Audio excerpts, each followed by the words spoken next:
So first of all, read the card and ask me any unknown words.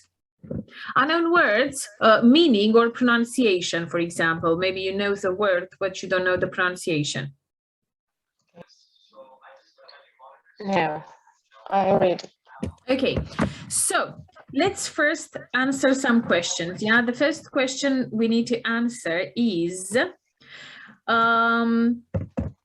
how would you start the card if you're talking to the patient's relative, son, carer, and so on? But here, to the patient's relative, how would you start the card? What would you say? Hello, my name is Andrea. Okay. It's Mr. Smith, your father. Okay, so that's a very good thing to do, yeah? I would actually start by checking if I have the right person, and then I'd move to introducing myself. So I would say, hello, are you Mr. Smith's son? Or this depends on you. For example, if you want to say that you already know, yeah, you've already met the son, you could say, hello, Mr. Smith. How are you today? Have you come to see your father or something like this? But I would actually go with this one. Hello, are you Mr. Smith's son? He'd probably say yes. And then you introduce yourself. I'm, and your name, the nurse looking after your father, the nurse taking care of your father. Okay, and how would you show this thing that the doctor asked you to discuss something? What phrase do we normally use when we want to say that the doctor asked us to do something? The doctor asked me if I can have a short chat with you about what we have to do. Okay, good. So again, to underline, so if you're talking directly to the patient, you could say, your doctor has asked me, because I'm not mentioning the moment in the past. Your doctors ask me, your doctors ask me, or in this case, your father's doctor has asked me to have a little chat with you about blah, blah, blah, blah, blah. In this case, let's see, the chat is about post-operative complications. Okay, now 3. What phrase do we normally use when we want to say, find out what the patient knows or what the son knows? What phrase do we usually use here? May I ask you to give some detail about what you know about hemiocolectomy? No, so we have here, find out what the son knows about post-operative complications. Yeah. May I ask you, what do you know about post-operative complications? Yes, so almost there. First of all, it's good that you're not using a direct question, so we should use an indirect question. May I ask? Can I just ask? And when we want to say this, find out what blah, blah, blah knows about blah, blah, blah, we would say, how much? Can I just ask, how much do you know about and in this case, they can say, oh, well, I know, and they can give you examples, or they might say, oh, you know, actually, I don't know much. Can you give me a bit more information? Okay, so let me just print screen. I'm going to add this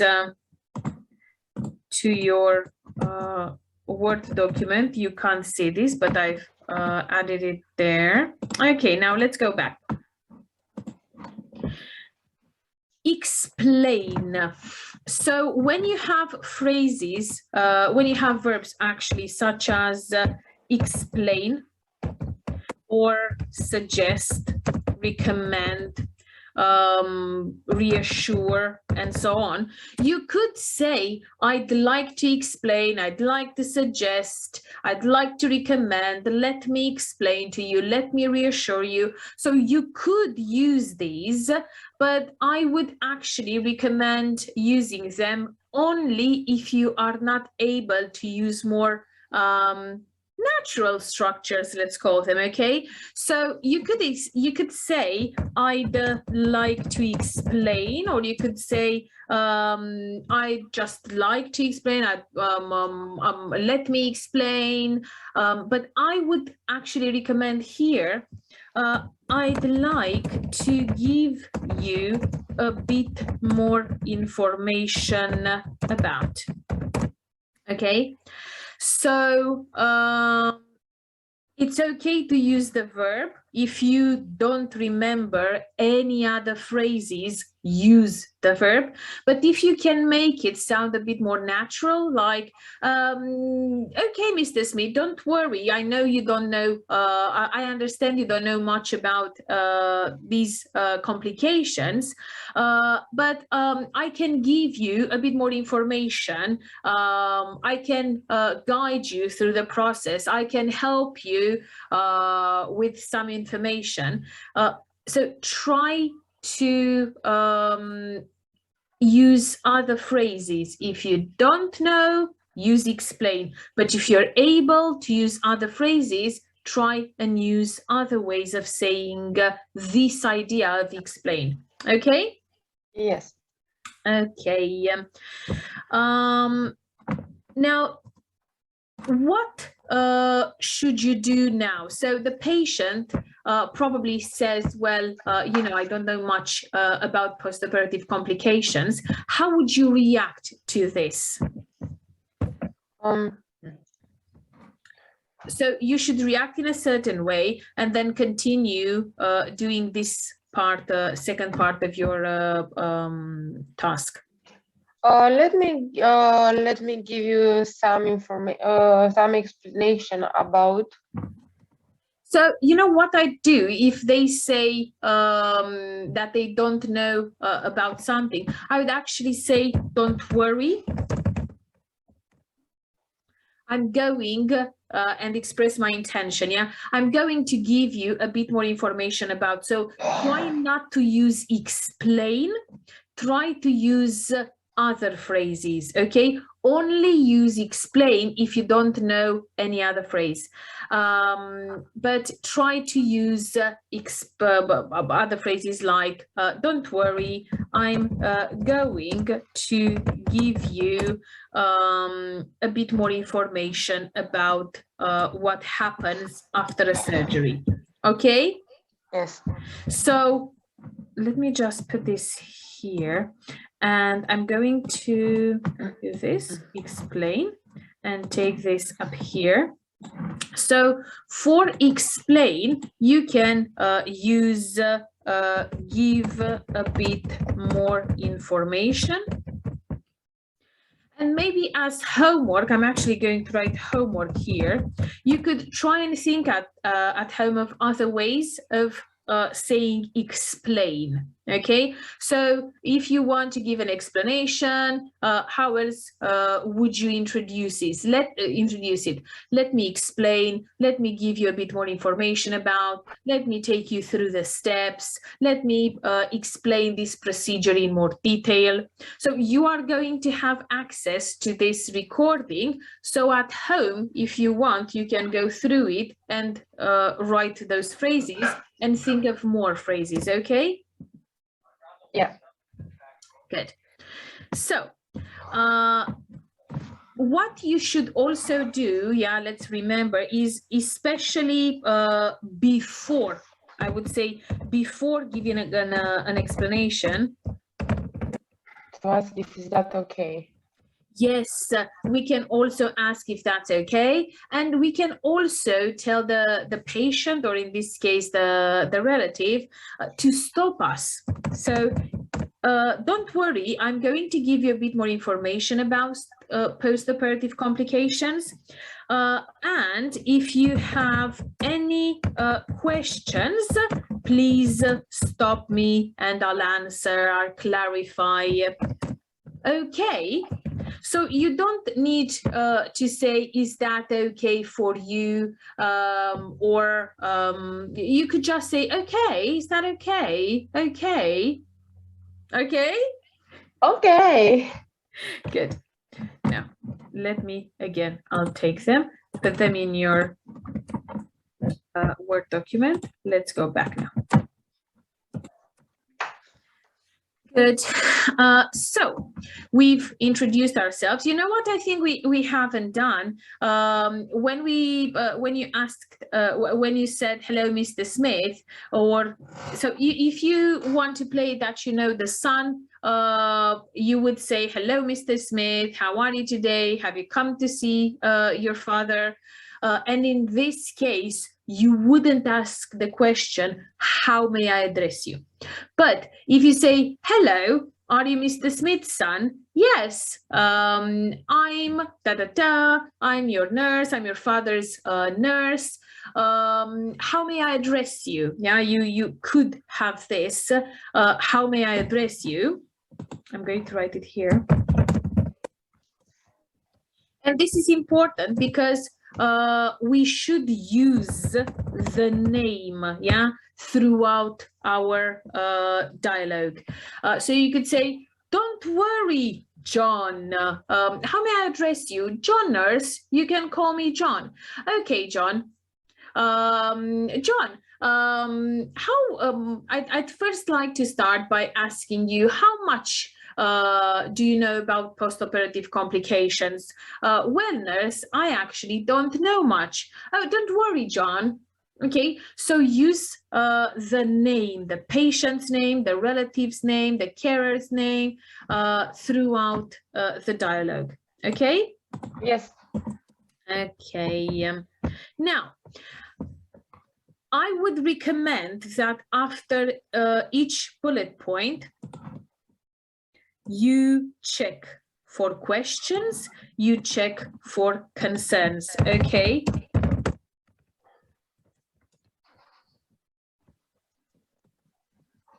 And I'm going to write it here.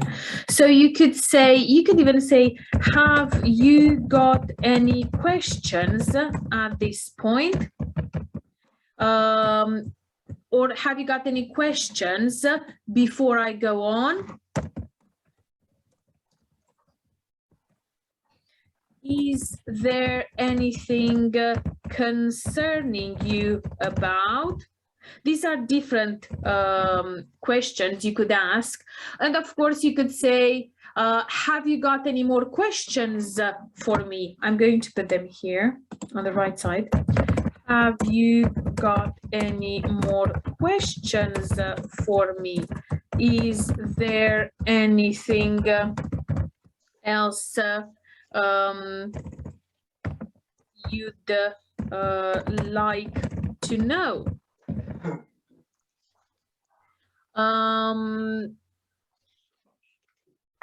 Okay. So there are many ways of checking that the patient has or doesn't have any other questions. Okay, now,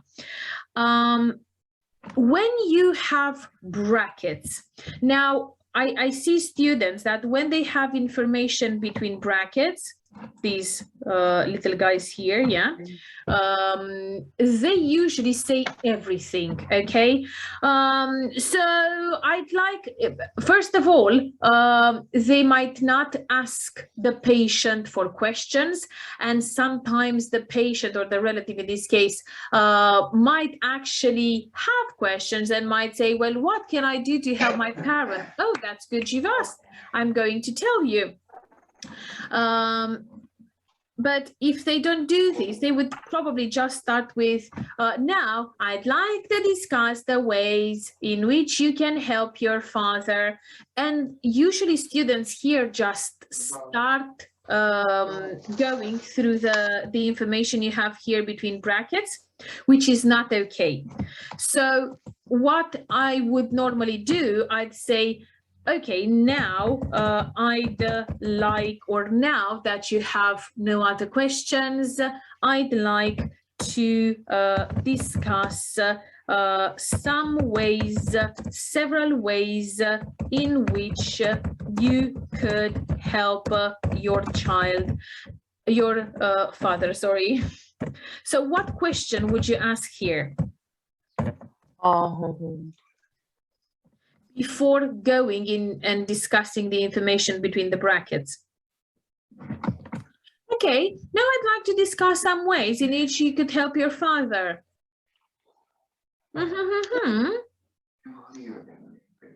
That's it. Is that okay?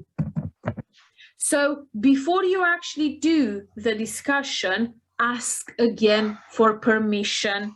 Okay, now I'd like to explain you blah, blah, blah, blah, blah. Is that okay? Now I'd like to make some suggestions, blah, blah, blah, blah, blah. Is that okay? So check. If you say now I'd like to do something, mention what you want to do and then check, is that okay? Is that okay? Yes. Okay. Because maybe they didn't understand and they want to ask you more questions, no? Yes, yes, yes, something like this can happen. Yep, this could be one of the cases. So when we talk about things we have between brackets, we should try and sound natural. So in this case, these are the things we explain, yeah? So sleep in the word because it could reduce the risk of falls. Now, students, what students usually do, and this is the no-no, okay? Students say, now I'd like to discuss ways in which you can help your father. For example, you could sleep in the word because it reduces the risk of falls, or you could have a chat with your father to help them understand why they are in hospital. Now, this is not a dialogue. This is you more or less reading from the card. So we shouldn't do that. We should always try and involve the patient in our conversation, okay? So especially when you have suggestions, you could say the first one and check, are they able to do it? Would they like to do it? Then tell the second one. So especially when you have suggestions, don't just say all of them, okay? Talk about one, check if the patient can do it. Talk about the other one, check if the patient can do it, okay? Okay. So the first one could be, the first thing you could do, especially when you have an explanation or when you have steps or when you have multiple things, you could say the first thing you could do would be to sleep in the word, and then you explain why, because this could reduce the risk of falls. Would you be able to do that? Okay. Yes. And they might say, oh, yes, I can do that. Or they might say, oh, no, I can't do that. I'm very busy from work and so on. The second one, if they, for example, because usually in the OET exam, we don't expect our interlocutor to say yes, we mostly expect them to say no. It's more easy, no? Yes, it's easier, yeah. The second thing we could do is, okay, if you can also say, okay, I understand or I can appreciate, you know, I don't really like, I understand. But you can say, I can understand that you don't have the time, that you're a busy person and you don't have the time. But would you be okay with having a chat with your father in order to help them understand why they are in hospital? So I understand that you can't do the first thing, but would you be able, would you agree, would you do the second thing? Okay. Now, after you finish everything you have between brackets, what should you do before moving to the following bullet point? What could you do now? What should you do now? To make sure he understands what we explain to him. Before explain and before finishing, again, we go to this part here, yeah? Have you got any questions at this point? Would you like me to is there anything you'd like me to clarify? Is there anything else you'd like to know? So try after each bullet point to check if the patient has more questions, okay? Or not? Yes. Okay. So print screen again, just a second.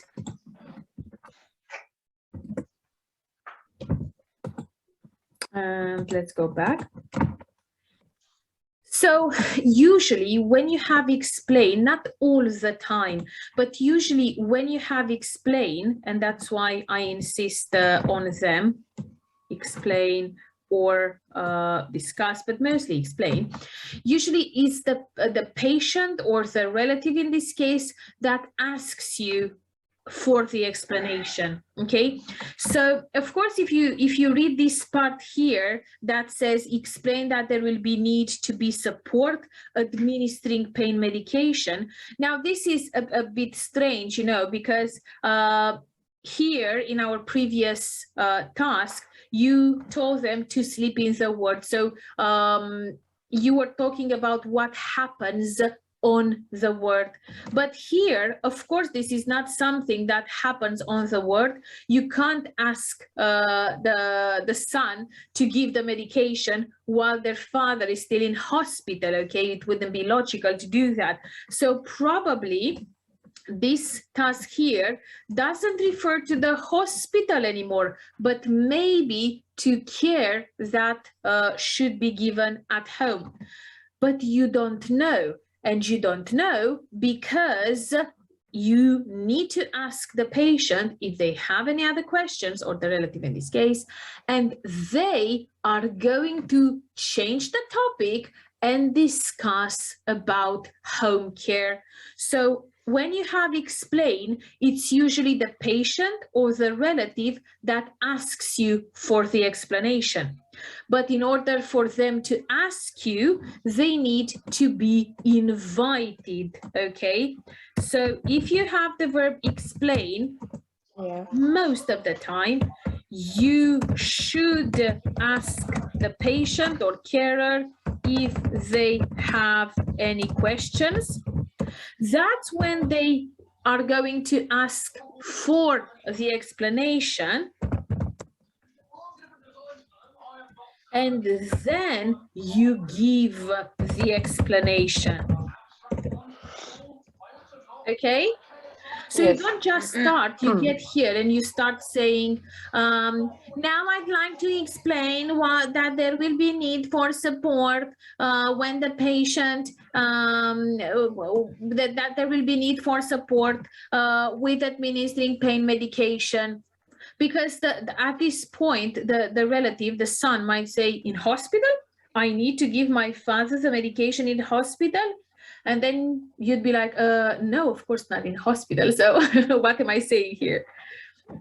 So if you have explained, invite the patient to ask you the question, then they ask for the explanation, and then you give the explanation. Okay? Yes. Okie dokie. Now, Here we have a question. Find out if the child can help.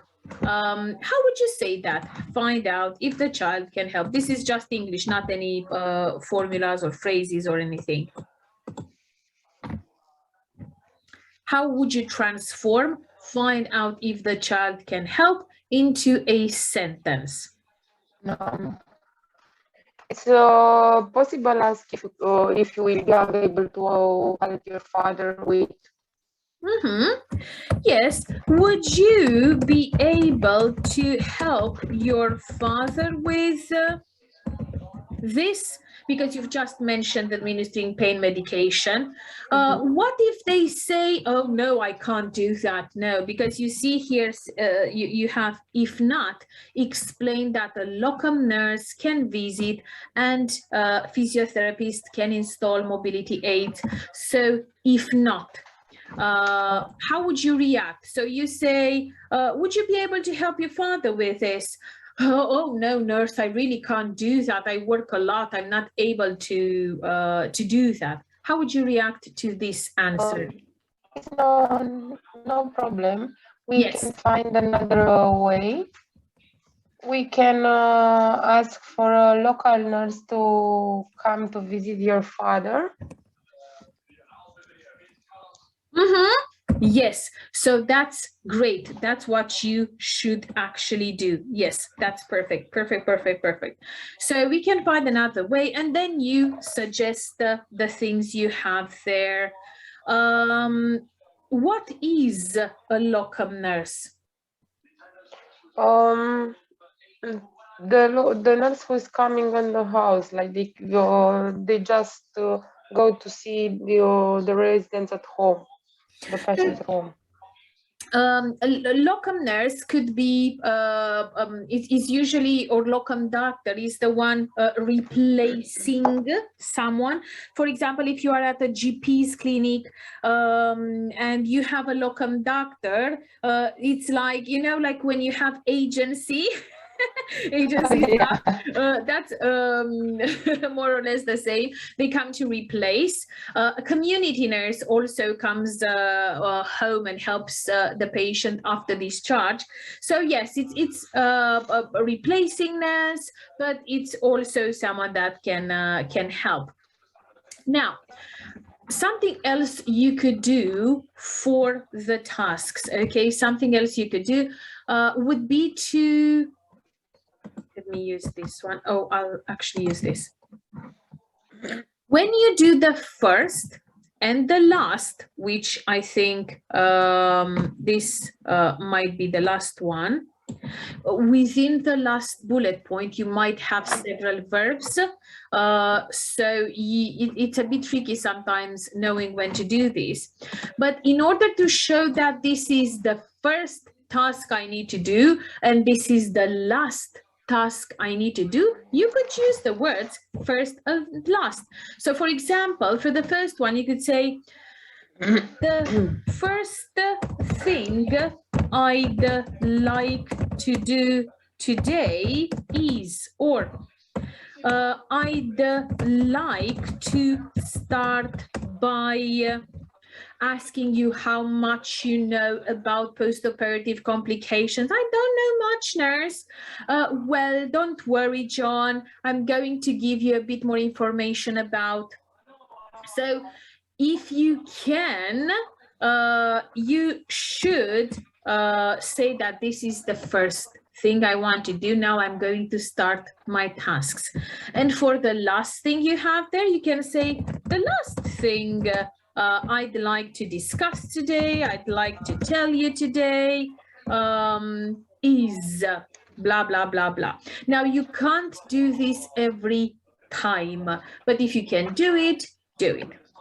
Something else you should do during the role play at least one time per card, okay? This is compulsory, mandatory. You really need to do this. So one time per card, you should summarize the patient's words. Okay, because this helps with our active listening and helps with our clinical communication criteria. So let me see if I got this right, John. What you're saying is you're not able to come and sleep on the ward with your father, but you would be able to visit them and have a chat to explain why they are in hospital. Is that right? Yes, it is. What you're saying is that right now there are many ways of doing this, but once per card. Now, if you get to the end of the card, let me just take these. Don't worry, they're in your Word document, okay? Everything is there. You have all the formulas because you're going to get this ready for next time. Okay, so what would you do now? So let's say you've been through all the tasks and you're at the end of the conversation. How would you end this conversation? Reassure he doesn't have any question and everything is clear. Make Yes. sure we cover all the points. That we've covered all the points. Yes, yeah. That's what we need to do. Yes. So you could say now that we've come to the end of our meeting. Is there anything else you'd like to know, to ask me? Have you got any other concerns and so on? And then you re-say this. Oh, no, nurse. Okay, John. If you have no more questions, no more concerns, then, and what would you do? What would you do in this case, for this card, for example? If you have any questions, just don't hesitate to contact me. Don't hesitate to contact me. Yeah, don't hesitate to contact us. Don't hesitate to call reception. Here is the number. Okay. You could also say here's a leaflet with more information about post-operative complications. But yes, try to end the conversation logically. Okay, don't just say okay, bye-bye now, see you later. You could say that, see you later, if you've already done this part. Okay, and that's just the end of the conversation. Now you do not see the timer. Okay, you don't see the time, so you should, because we're going to practice using the timer, I'm going to stop you. Usually I'm going to stop you when we have 5 minutes, but if I don't stop you, then you should realize that there's a bit more time. What could you do if there's a bit more time towards the end of the conversation? So you've been through all the tasks, you've done everything, but there's still a bit of time until those 5 minutes finish. What could you do? Make sure the patient understands anything. Like, try to summarize. Is that true? What did Summarize, you say? yeah, check again for confirmation, for understanding. Okay, because the interlocutor is there to help you. Okay, so they would actually let you know that there's a bit more time, and they would also come up with questions to get you to speak a bit more, or if they feel like, for example, you're not going to go through all the tasks during the 5 minutes, they might ask you questions just to hurry up things and help you get through all the tasks. Okay, so what your homework is for next time.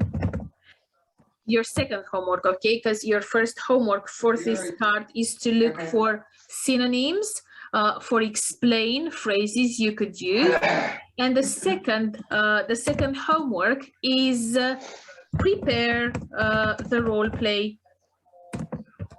You can even write everything down if you want, and we are going to start our next session with this role play. Okay? Yes. Good.